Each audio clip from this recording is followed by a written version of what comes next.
ગુજરાતને ડ્રગ્સ મુક્ત કરવાના અભિયાન અંતર્ગત ગુજરાત એન્ટી ટેરરિસ્ટ સ્ક્વોડ અને પશ્ચિમ કચ્છ એસઓજી પોલીસને સંયુક્ત ઓપરેશનમાં એક બહુ મોટી સફળતા મળી છે. કચ્છના મહત્વના ગણાતા મુન્દ્રા બંદર ઉપરથી કરોડો રૂપિયાની કિંમતનું આંતરરાષ્ટ્રીય ડ્રગ નેટવર્ક ઝડપી પાડવામાં આવ્યું છે. દરિયાઈ માર્ગે થઈ રહેલી આ ગેરકાયદેસર હેરાફેરીની ચોક્કસ બાતમીના આધારે સુરક્ષા એજન્સીઓએ આ આખું ઓપરેશન પાર પાડ્યું હતું.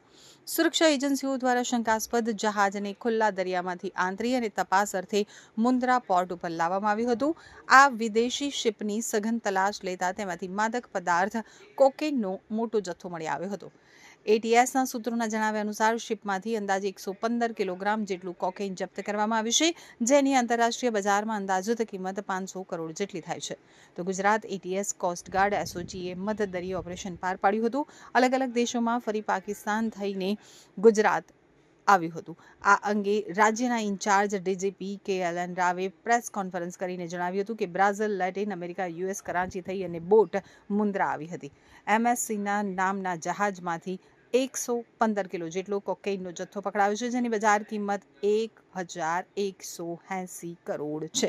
26 મેના રોજ બોટમાં તપાસ કરવામાં આવી હતી. 2 શંકાસ્પદ શખ્સોની અટકાયત કરવામાં આવી છે.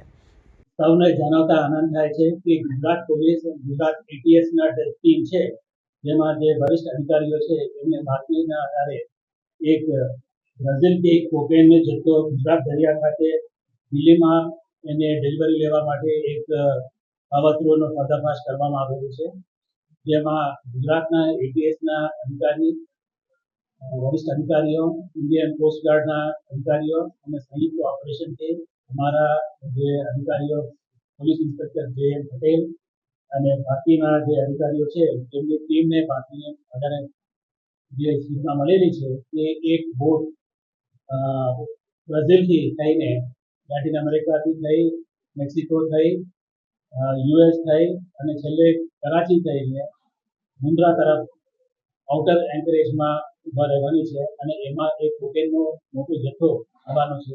એ માહિતીના આધારે એટીએસના જે સુપરિન્ટેન્ડન્ટ ઓફ પોલીસ એ સિદ્ધાર્થ અને એમને તાબા હેઠળના જે ઇન્સ્પેક્ટર, અધિકારીઓ અને કર્મચારીઓ તુરંત 25મીના રાતે એ લોકોએ અહીંયાથી રવાના થઈ અને મુન્દ્રા ખાતે એ લોકોએ પોઝિશન લીધેલા છે અને વહેલી સવારે 26 તારીખે એ યુરોપ કરીને નામનો બોટ ઇન્ટરસેપ્ટ ત્યાં આઉટર એન્કરેજ ઉપર ઊભા હતા. એમને આઈડેન્ટિફાઈ કરી અને એમાં જઈ એને તપાસ કરવામાં આવેલું છે. એમાં ઇન્ડિયન કોસ્ટગાર્ડના અધિકારીઓ, કર્મચારીઓ ને સંયુક્ત ઓપરેશન થયેલું છે અને એમાં જે 2 સંદિગ્ધ ઇસમો છે, જેમનું નામ નિગિન્ટે નસરોજ હુમાને તથા હુમા નસીર ઉમર, એ 2 વ્યક્તિઓ જે